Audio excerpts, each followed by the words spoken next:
This video explains how to use the Sketch application to input point and line data directly into iCONstruct field software. In this case, utilizing some sketching functions to draw a 2D building plan. Start by selecting Sketch from the applications container. This is the Sketching Functions button. There are 6 sketching functions to select from. This video will focus on points and lines, arcs, and point creation. After selecting points and lines, the points and lines tools populate the toolbox. After changing the sketching function to point creation, for example, the toolbox displays the point creation tools, so the selected sketching function defines the content of the toolbox. Back to points and lines, and the point pilot is displayed. The point pilot acts as a guide for defining the angle value of the next point. Just tap on the relevant segment. It's a lot quicker than inputting the angles manually. The new point feature can be used to define the starting point of the sketch. The info panel advises to enter coordinates, which is done by tapping on the text box, enabling the on-screen keyboard. This button in the top right navigates directly to the next text input field, which in this case is northing. I'll enter 1 there and 0 for height. The point can actually be created without a height, but it's a good idea to enter a height value so that these points could then be used later, maybe in stakeout or volumes. In the map screen, the point is displayed in blue. Blue indicates it's not stored yet, it's just a proposal. It's possible to edit the input data or press the green check mark to actually store the point. Once the point is stored, it is shown in grey, and the point pilot is placed on top of it, ready for the next point to be created.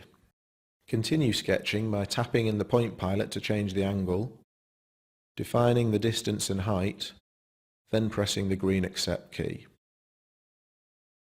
That point has now been stored. The point pilot is displayed above it.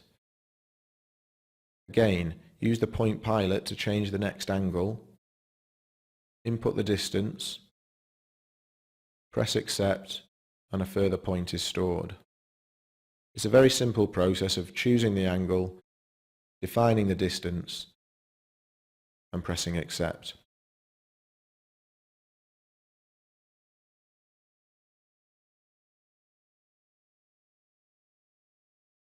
Now it's possible to use the point pilot alone to complete this sketch, but I'll show another sketching function instead.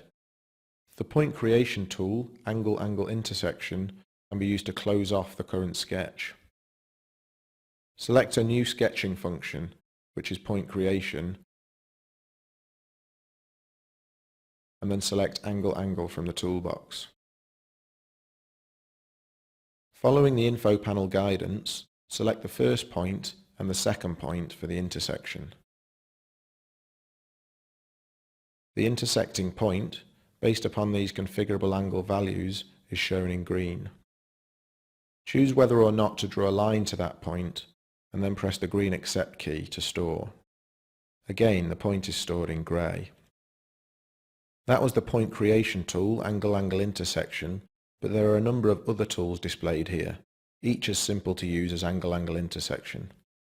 There is also the tie distance tool, which can be used to quickly calculate distances and angles between points.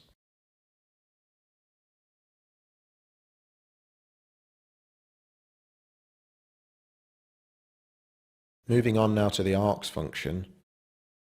Select arcs from the sketching functions and follow the info panel guidance.